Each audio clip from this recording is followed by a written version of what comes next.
Such a fuss about a few little words. You and I know how to speak proper, don't we? But the mistakes other people make. It's enough to induce laughter.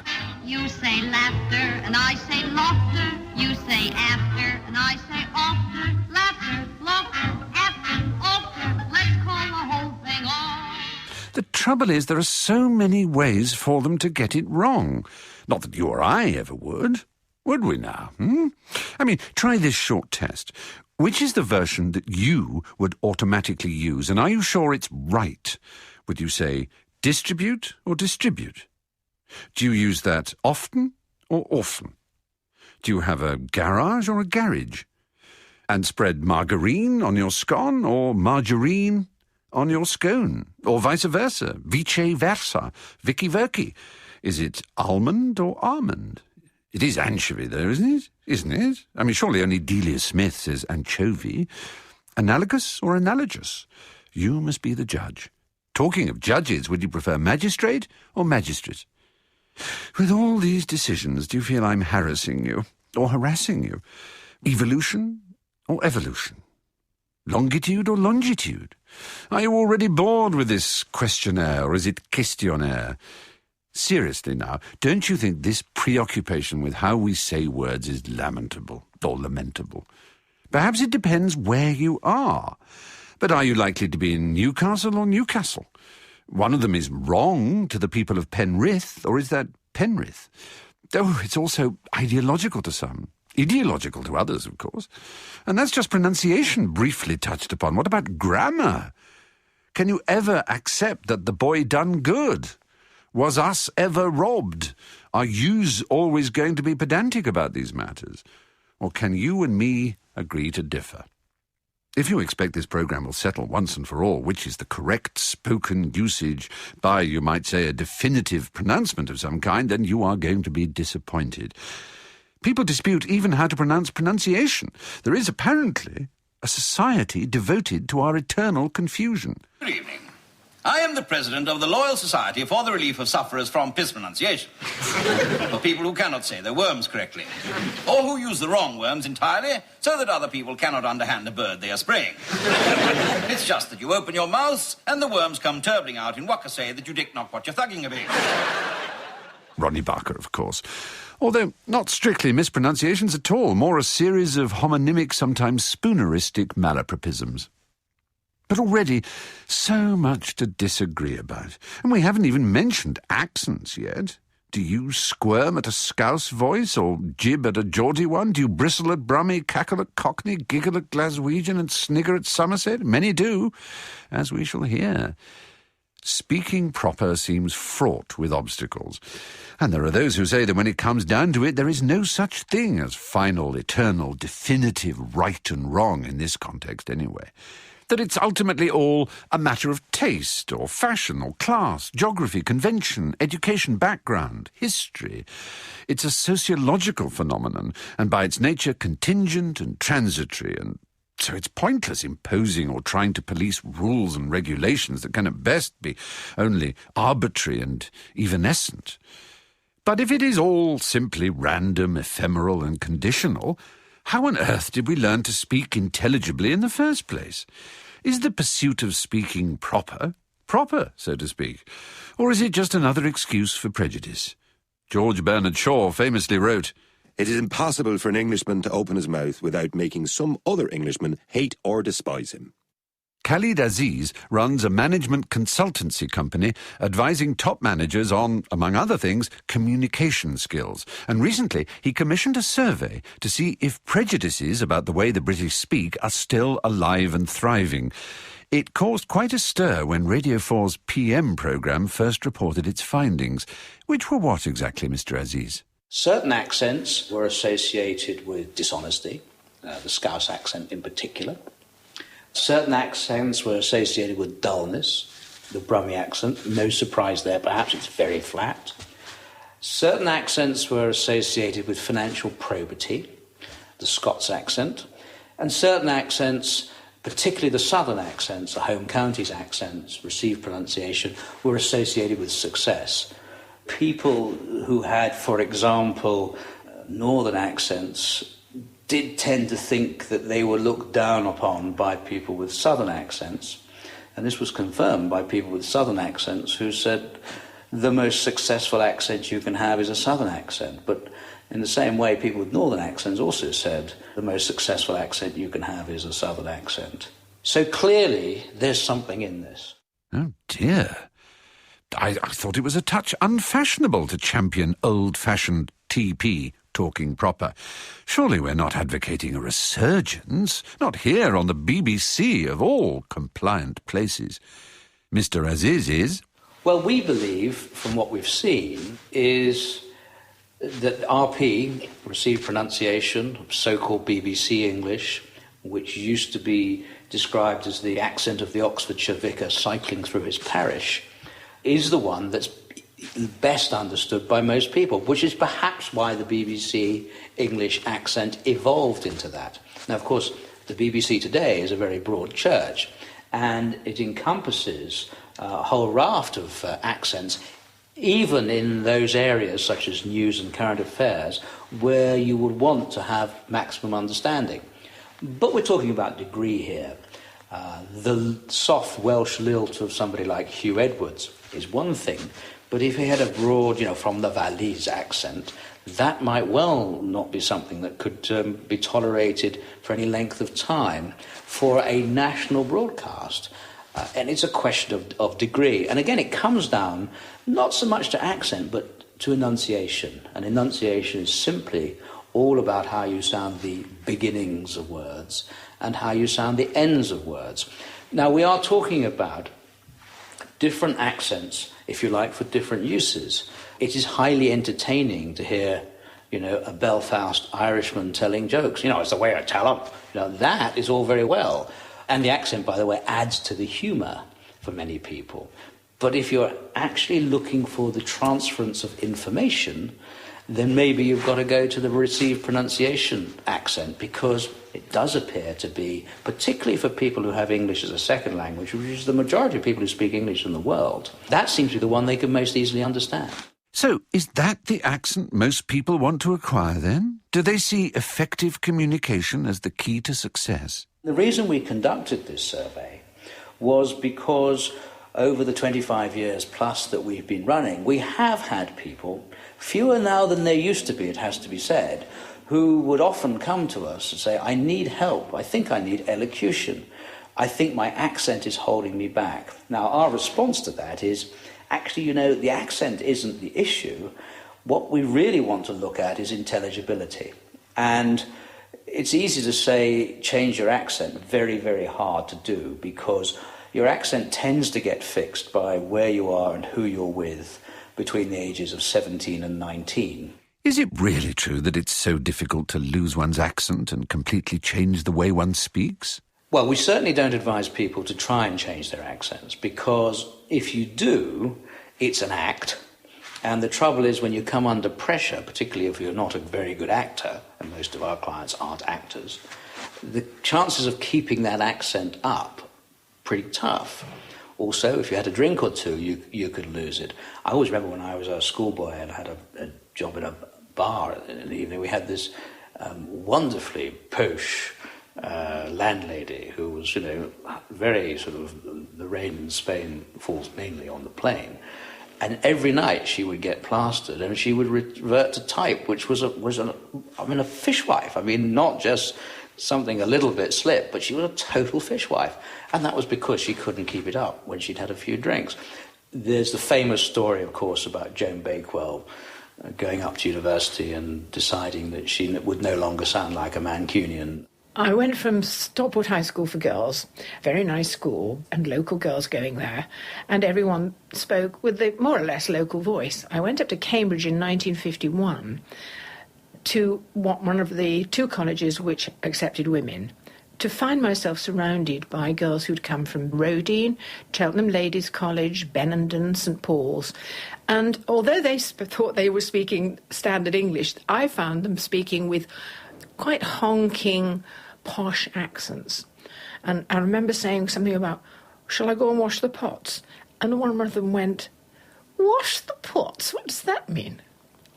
I felt humiliated by this. Everybody knows how to wash the pots. They didn't know. Nobody had ever washed pots in their lives. So they were really extremely nice people, incidentally, but they had voices that came from the back of their throats.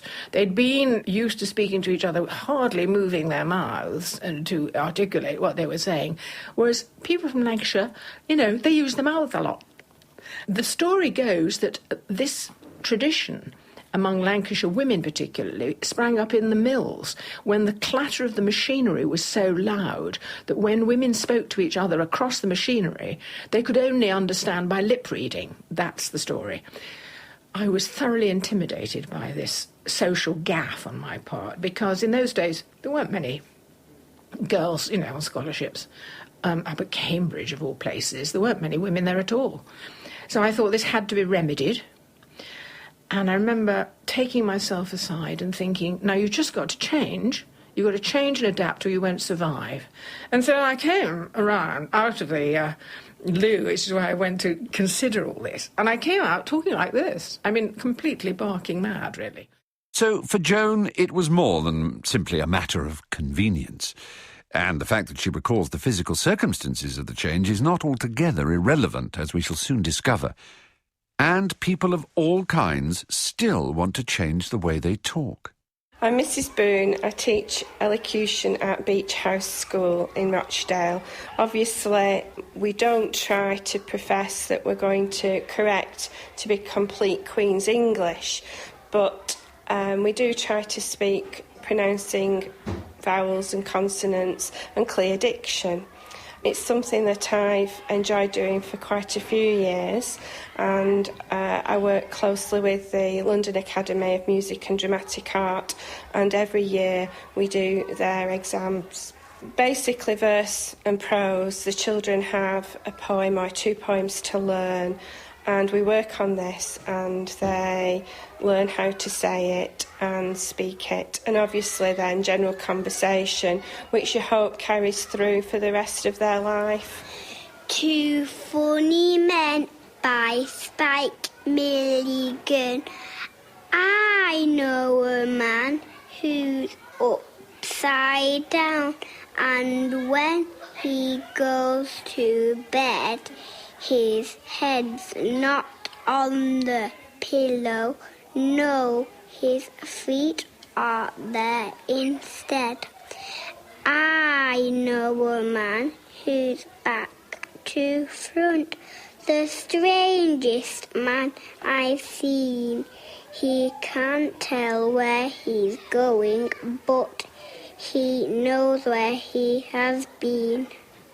I think it gives them confidence. Confidence is a large part of what they're doing, and they do seem to be able to carry it through. I've had children come back to me over the years, and they've appreciated now, as they've got older, what I did earlier on for them. Well done, that 6-year-old girl. Beginnings and ends enunciated very precisely. Better than some professional actors I could name. Here are some slightly older pupils from Beach House School. I've been doing elocution for about 3 years now. I used to talk quite a lot of slang at home, and my mum wasn't happy with me speaking like that because it sounded really common, but now I've been pronouncing my letters correctly. If you go into an interview, you can't speak slang, you've got to speak the correct English. I've only just started elocution, actually, since September. I came here because my mum thought, and I thought, that I had to refine my voice quite a bit. My mum and dad have actually said to me, wow, you've actually improved in your voice already. But for these young people, who are the role models?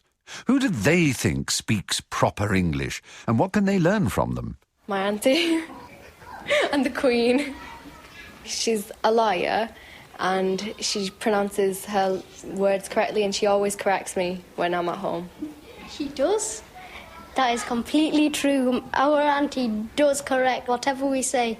Today you've had 3 or 4 children who English isn't always their first language. The school here is quite multicultural, and their parents are obviously quite keen to encourage this. and the children come to me. Some can't pronounce different things again, or they just want proper diction. So the parents are really, really eager for this to happen, and they do actively practice with them. So I think it's quite funny because I don't feel I'm just teaching the children, I am actually teaching the parents as well. But why is it that some people can take up new ways of talking quite easily, while others simply can't? Sophie Scott is a Wellcome Fellow as well as being Professor of Cognitive Neuroscience at University College London. There does seem to be a lot of variation in how people are able to have control over their voices. Some people are very good at it, some people are specifically trained in it, other people don't even know where to start. And it does seem to be something that's quite interesting to try and understand, because some people do change their voices a great deal even if they don't know they're doing it, and other people always sound exactly the same, and no matter where you drop them, no matter what they're doing, their voice remains the same. So what determines this variation is one of the things we're really interested in trying to find out, because if we can try and understand that, that might actually help us when we come to think about how we can provide clues for people who work with patients who've had strokes and have to relearn how to talk. Are there any techniques we can help them apply? Is there anything important going on there?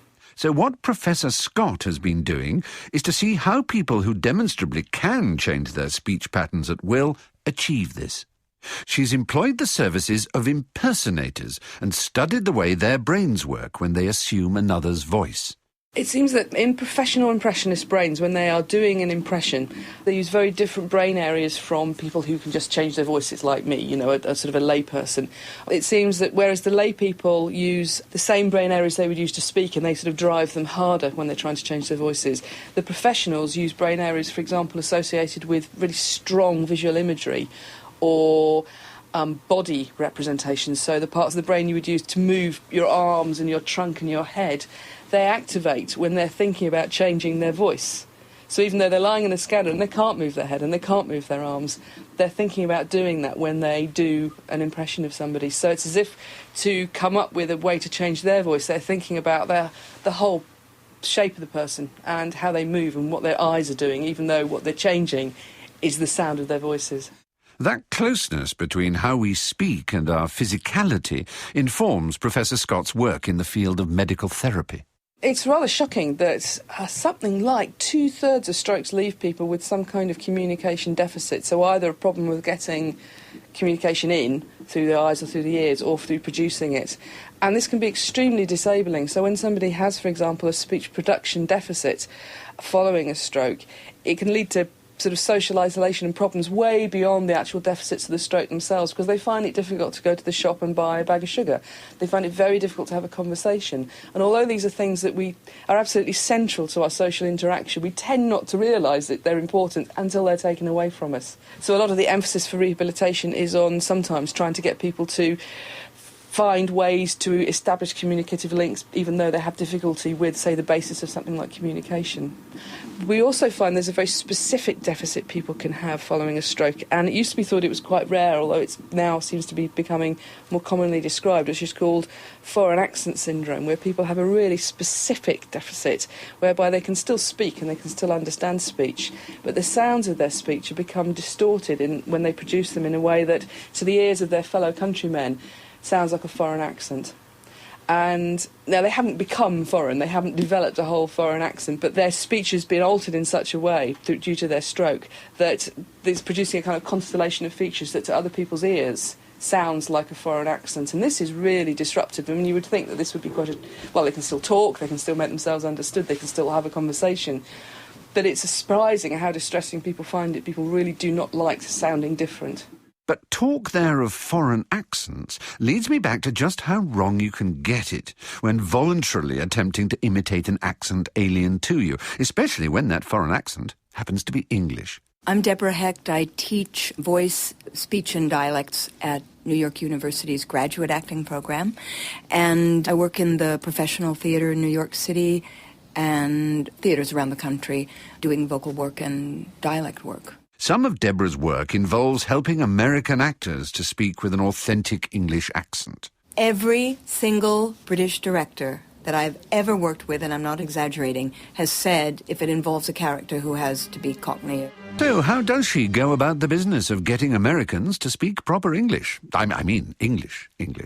What I do when I'm working is I draw pictures of faces. For example, I'll make a drawing of an American head and a British head, and I use little arrows to show what directions the muscles go with American, which is out to the sides and up.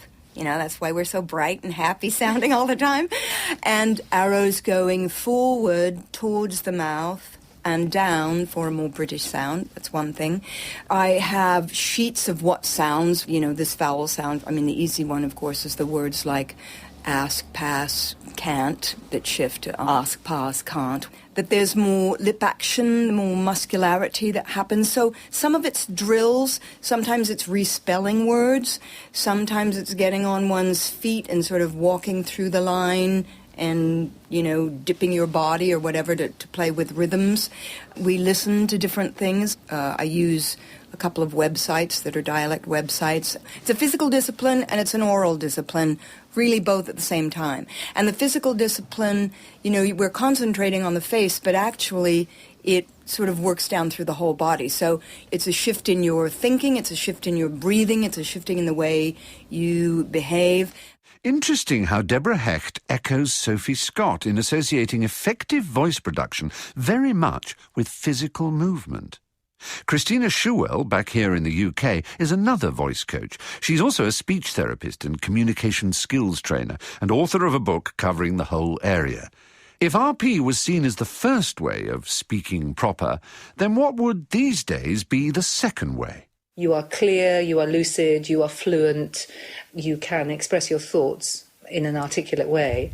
And then the third, speaking proper, which very much relates to the area that English is now the international business language. And so many foreign language speakers, want to speak English sounding fluent and as if they're very comfortable in it. And companies, of course, demand that. Yes, elocution on the how now brown cow model might have been in retreat for some years, but the industry of speech and voice coaching has, in the modern vernacular, rebranded itself. It is now communication skills or effective speech or presentation skills, and it is big business indeed. The significant changes, I suppose, are that today it is provided more for adults than children, and what is seen as desirable these days if you want to speak well is not trying to imitate the accent of an upper-class Edwardian grandee and a dialect only unearthed in a gentleman's club in Mayfair. Underneath those, and this is what really people do get confused about, is voice. And part of the reason why Birmingham is considered a sort of not very attractive accent is because of that back constriction in the throat and that rather denasal tone. And that gives a feeling to listeners of being rather blocked. Whereas if you go into Scottish and you have that sort of up and down sound, it has a different energy, a different feeling. So people's judgments of what's proper often is based on an emotional judgment, which is actually based on an unconscious physical reaction to the sound that's produced. So we have voice, we have accent, we have dialect. Voice is the sound that actually comes out of our mouths. And I can speak, let's say, I'm not brilliant at accents, but let's say I try and do a Liverpool accent. I can do a Liverpool accent with, sort of a rather tight jaw and hardly moving my lips, Or I can do a Liverpool accent and actually it's much more energised. I'm using my lips and I'm going up and down. Now, those differences are vocal, and we respond more to people's voices, to the energy of their pitch, their loudness, their intonation patterns, whether or not they're a bit hoarse. We respond psychosomatically more to that than we do to accents. People often talk about someone's voice and they mean accent, and they talk about accent and they mean voice. The voice is the sound that comes from my vocal cords and the sort of tube that's above in terms of resonance. So I can do an accent in a number of different voices. So, if I'm doing Scottish, I could speak Scottish with a very tight throat and a very tight jaw. Or I could speak Scottish and have a lovely lilt and have quite a free jaw and a free way of rising and falling. My accent in Scottish isn't brilliant. But you get the idea. Now, Janet Street Porter sometimes has said, people are very rude about my accent. But the thing is, it's actually more to do with her voice than her accent. So, who are today's vocal role models for Christina Schuell's clients? Well, they usually take actors, or broadcasters. And they'll say, women often say, I want to sound like Judi Dench or Helen Mirren. And men, when I ask them about role models, it's interesting because I had one man recently who was a Turkish businessman. He wanted to sound like Alan Sugar because what he sensed was the authority in that voice. He hadn't picked up the accent issue. Alan Sugar in no way has what might be called an upper-class aristocratic accent, but we really listen to his voice because he has an authority in that to do with the fact that he doesn't rush, he takes his time, he's got a good, strong voice and a good resonant voice that we listen to. So, timely advice if I want to continue a career hiring my voice out. Khalid Aziz, whom we heard near the beginning of the programme, has a similar message. The average rate of delivery is 180 words a minute, 3 words a second. But a recent study showed that the most acceptable voice was one which was male in the lower registers and one which delivered at something like 152 words a minute. And that probably explains why someone like Alistair Cook, who was an amazing fellow because he could write a 10-minute script and get paid for 15 minutes. And with those thoughts, I take my leave.